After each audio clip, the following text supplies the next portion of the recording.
Good morning, praise Lord. प्रभु यीशु के नाम में फिर से आप सबको आज की सुबह का सलाम। मैं आपको ग्रीट करना चाहता हूँ आज इस खूबसूरत दिन में जो खुदावंद ने मुझे और आपको दिया है, उसके अनुग्रह के लिए, उसकी बड़ी कृपा के लिए जो मुझ पर और आप पर बनी रहती है।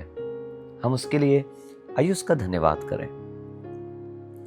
खुदावंद के कलाम को मैं और आप इज्जत केवल सुनने से नहीं, लेकिन उसको अपने जीवन में अपनाने से देते हैं। हमें पूरा प्रयास करना है कि हम खुदावंद के कलाम को जो सुनते हैं, ना केवल उसे सुने, पर अपने जिंदगी में, अपने जीवन में उसे जगह दें, उसे कार्य करने दें। आज खुदावंद का कलाम जो आपके सामने बांटने जा रहा हूं, वो नीति वचन 27 और उसकी 26वीं आयत है। नीति वचन 27 उसकी 26वीं आयत। यहां कुछ यूं लिखा है, भेड़ों के बच्चे तेरे वस्त्र के लिए हैं और बकरों के द्वारा खेत का मूल्य दिया जाएगा। जब आप इसे ऊपर से पढ़ेंगे तो एक चरवाहे की बात कर रहा है। आप कुछ आयतें ऊपर जाएंगे तो आप देखेंगे वहां एक चरवाहे की बात हो रही है, और उसी सीक्वेंस में बहुत सी बातें उसने कही हैं। एक लीडर की बात कर रहा है, एक सेवक की बात कर रहा है, और एक ऐसे जन की बात कर रहा है जो मेहनत करने वाला जन है, जो भेड़ों के ऊपर ध्यान रखता है, जो उनका प्रोटेक्शन करता है, जो भेड़ बकरियों की रखवाली करता है। ऐसे जन से खुदावन का कलाम कह रहा है, भेड़ों के बच्चे तेरे वस्त्र के लिए हैं और बकरों के द्वारा खेत का मूल्य दिया जाएगा।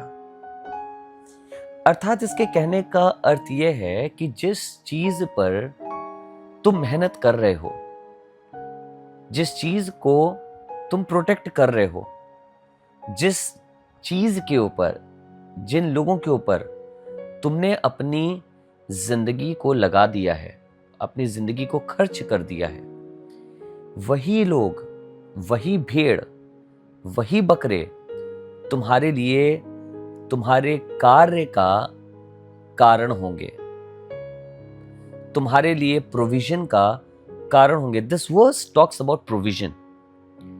जिन भेड़ों पर काम कर रहा है, जिन भेड़ों पे मेहनत कर रहा है, जिन भेड़ों को प्रोटेक्ट कर रहा है, जिनकी अगुवाई कर रहा है, जिनकी निगहबानी कर रहा है, जिनको हरी चराइयों में ले जाता है, जिनको जल के पास ले जाता है, जिनको छाई में बैठाता है, वो उस लीडर की बात कर रहा है कि उसका जो प्रोविजन है वो भी इन्हीं भेड़ और बकरियों में से ही होगा।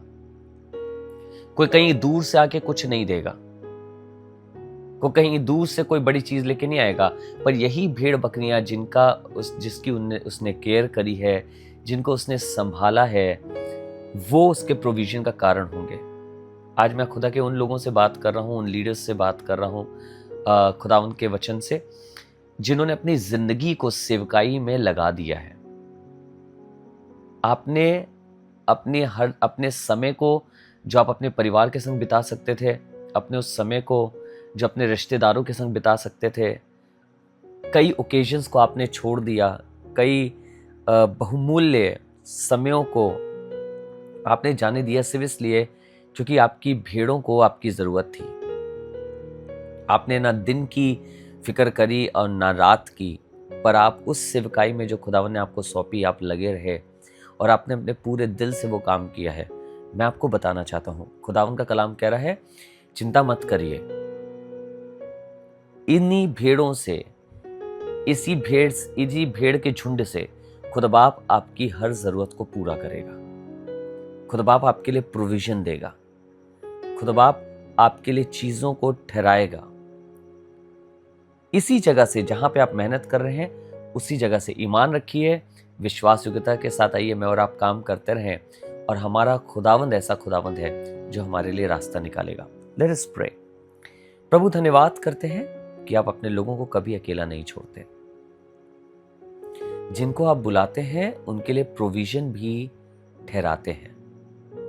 आज मैं विश्वास करता हूं प्रभु, जब आपने अपने सेवकों को बुलाया है, लीडर्स को बुलाया है, चरवाहों को अपने पास बुलाया है और ये कहा है कि वो ये कार्य करें, तो उनका प्रोविजन भी तूने भेड़ों में ही रखा है।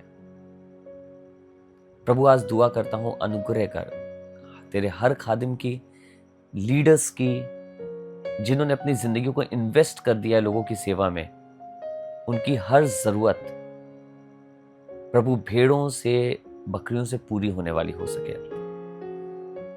उन लोगों से प्रभु जिनकी निगहबानी में, जिनकी रखवाली में, जिनके लिए प्रार्थना करते हुए, जिनके लिए दुआ मांगते हुए, जिनके लिए उपवास रखते हुए ये अपनी सारी जिंदगी लगा देते हैं प्रभु, चाहते हैं इनका हर एक चीज, इनकी जिंदगी की हर एक जरूरत प्रभु मुझे मालूम है आप वहां से पूरी करेंगे। आपके वचन के लिए धन्यवाद जिसने हमें इनकरेज किया है। आपके बड़े फजल के लिए जो हमारे ऊपर बना रहता है उसके लिए आपका धन्यवाद प्रभु यीशु के नाम से, आमीन। आइए हम एक साथ मिलकर ए हमारे बाप की दुआ करें। ए हमारे बाप, आप जो आसमान पर है, आपका नाम पाक माना जाए, आपकी बादशाहत आए, आपकी मर्जी जैसे आसमान में पूरी होती है वैसे ही जमीन पर भी हो। हमारी रोज की रोटी आज हमें बख्श दीजिए, जिस तरह हम अपने कसूरवारों को माफ करते हैं, हमारे कसूरों को माफ कर हमें आजमाइश में ना पड़ने दे, परंतु बुराई से बचा, क्योंकि बादशाहत, कुदरत और जलाल हमेशा आपका है। आमीन।